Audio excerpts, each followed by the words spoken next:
guri cusub, nolol cusub. waxyaabo badan baa isbeddel ku socda. aragtiyo, dhawaaqyo, caraf cusub, cunto qariib kugu ah, xeerar ad adag ee dhanka nolosha.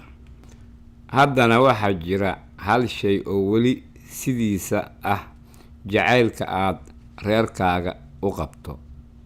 hooyooyin, wiilal, xaasas, walaalo, waxaad rabtaa in dhammaantooda ay noqdaan kuwo faraxsan oo fayaqab ah.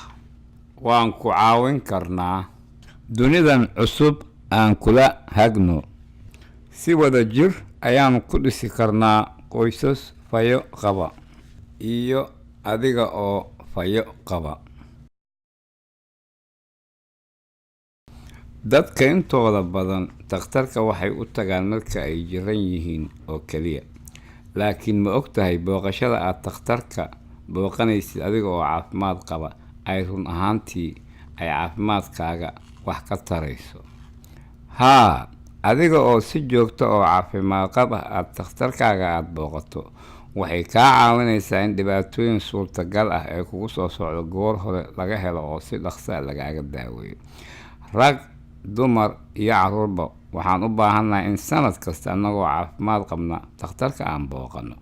baaritaanka sanadlaha innagoo caafimaad qabno oo aan tagno ayaa qayb aada muhiim ka ah caafimaadkaaga iyo caafimaadka caruurtaada. cunugaaga takhtarkiisa ayaa baari doona korsiimada iyo kobaca ubadkaaga.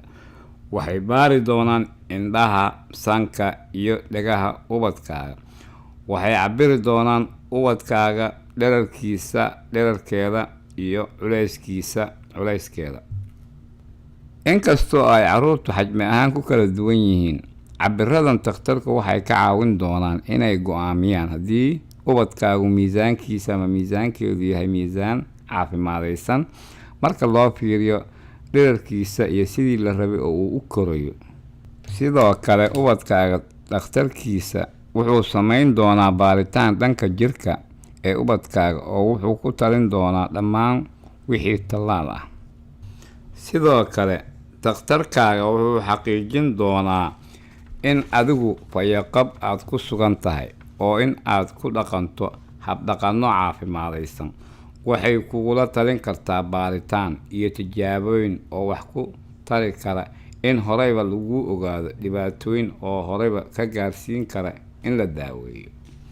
halis caafimaad darro waaweyn oo dhowr ah sida cudurrada wadnaha iyo xanuunka kadiska ah ee wadnaha ku dhaca ayaa run ahaantii laga hortegi karaa iyadoo shakhsiga uu doorto habnololeed caafimaadaysan.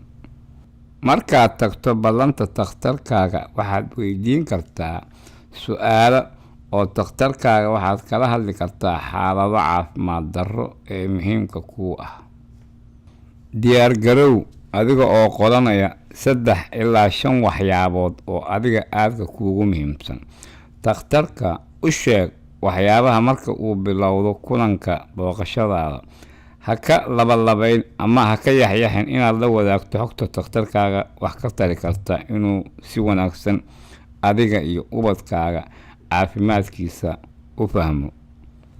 baaritaanada sanadlaha iyaguna waxay muhiim ugu yihiin habnololeedka caafimaadaysan. qof kasta oo qoyskaaga ka mid ah ballantoodu waxaad u qabataa sanad kasta marka dhalashadooda la gaaro.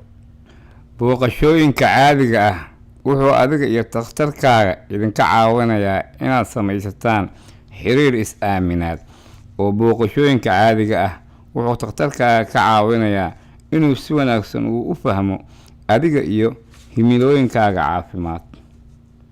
wadajir uga wada shaqaynaynaa si aan u dhisno qoysas fayo qaba iyo adiga oo fayo qaba.